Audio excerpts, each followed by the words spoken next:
Ao longo da história da paleontologia, alguns dinossauros conquistaram o imaginário popular de forma mais marcante do que outros. Isso pode acontecer por diversas razões: uma aparência inusitada, um fóssil bem preservado ou até mesmo uma função curiosa de alguma parte do corpo. Um dos exemplos mais fascinantes é o Parasaurolophus, um hadrossauro que, além de sua característica crista alongada e curvada, nos oferece um raro vislumbre sonoro do que poderia ter sido o chamado de um dinossauro vivo. Apesar de não ser o nome mais lembrado fora dos círculos de entusiastas de dinossauros, o Parasaurolophus é facilmente reconhecível por sua cabeça de banana, como muitos descrevem sua crista. Essa combinação entre aparência marcante e mistério científico o torna um dos dinossauros mais icônicos do seu grupo. O Parasaurolophus foi descoberto pela primeira vez em 1920 ao longo do rio Red Deer, em Alberta, e descrito 2 anos depois por William Parkes.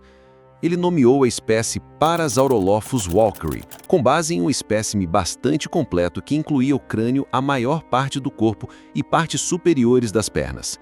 Nos anos seguintes, 2 outras espécies foram atribuídas ao gênero, P. tubicen e P. cirtocristatus, nomeadas por Kyle Weidman e John Ostrom. As diferenças entre elas estão principalmente no tamanho e na forma da crista, sendo que P. walkeri media cerca de 9,45 metros de comprimento e pesava por volta de 5 toneladas. P. cirtocristatus era ligeiramente menor, enquanto P. tubicen, conhecido apenas pelo crânio, é estimado como maior, embora a extensão total do corpo não seja conhecida. Esses animais eram predominantemente quadrúpedes ao caminhar ou se alimentar, mas poderiam assumir uma postura bípede em situações que exigissem velocidade ou alcance. Suas patas traseiras eram robustas e terminavam com pés de 3 dedos. Já os membros anteriores, típicos dos hadrossauros, provavelmente formavam uma espécie de mão carnuda, mais parecida com um único dedo grosso do que com dígitos separados. A característica mais notável do Parasaurolophus, sem dúvida, é sua crista adornada com alongada e curva que se projetava para trás. Essa crista era uma extensão dos ossos premaxilares e nasais e possuía uma estrutura interna parcialmente oca. Durante décadas, paleontólogos discutiram qual seria sua função: ferramenta de exibição, regulador térmico ou até mesmo snorkel, o que o levou à especulação de que o animal poderia ter hábitos semi-aquáticos. Contudo, análises mais detalhadas revelaram que a estrutura interna da crista consistia em uma série de canais sinuosos, semelhantes ao de um trompete, uma comparação que revelou ser bastante adequada. A teoria mais aceita atualmente é de que a crista servia como uma estrutura acústica, usada para produzir sons de baixa frequência que se propagariam a longas distâncias.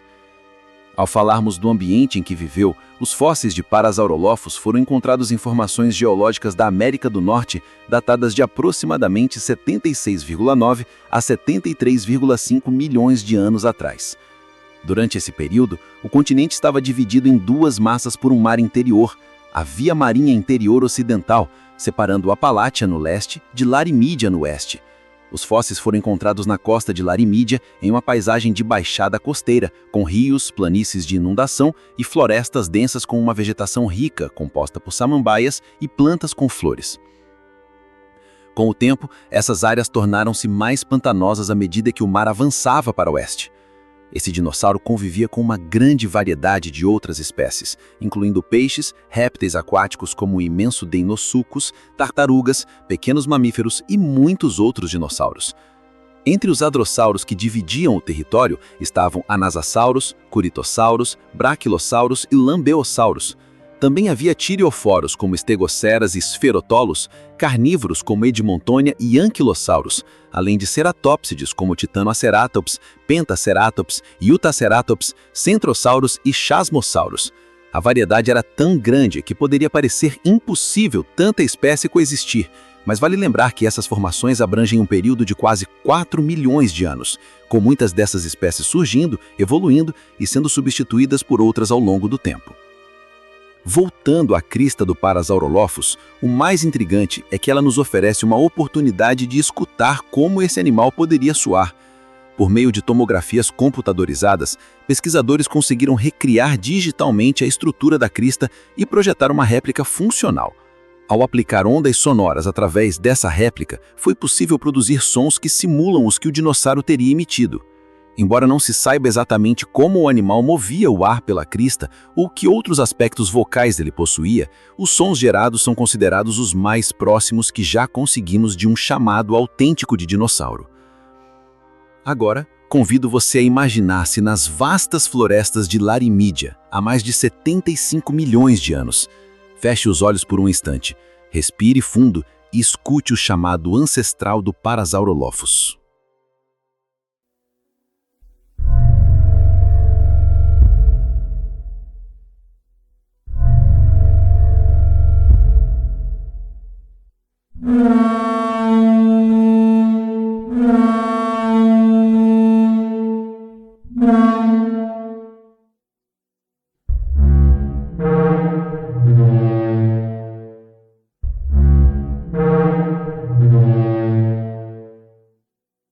Impressionante, não é? Esses sons profundos e ressonantes foram reproduzidos com base na estrutura interna da crista e nos dão uma janela auditiva para o passado. Acredita-se que o Parasaurolophus usava essas vocalizações como uma forma de comunicação, para alertar ameaças, manter o grupo coeso, auxiliar filhotes a localizar adultos ou até mesmo em contextos de reprodução. A crista, além disso, poderia ter sido visualmente marcante, ajudando a identificar o sexo ou a espécie entre indivíduos do mesmo grupo.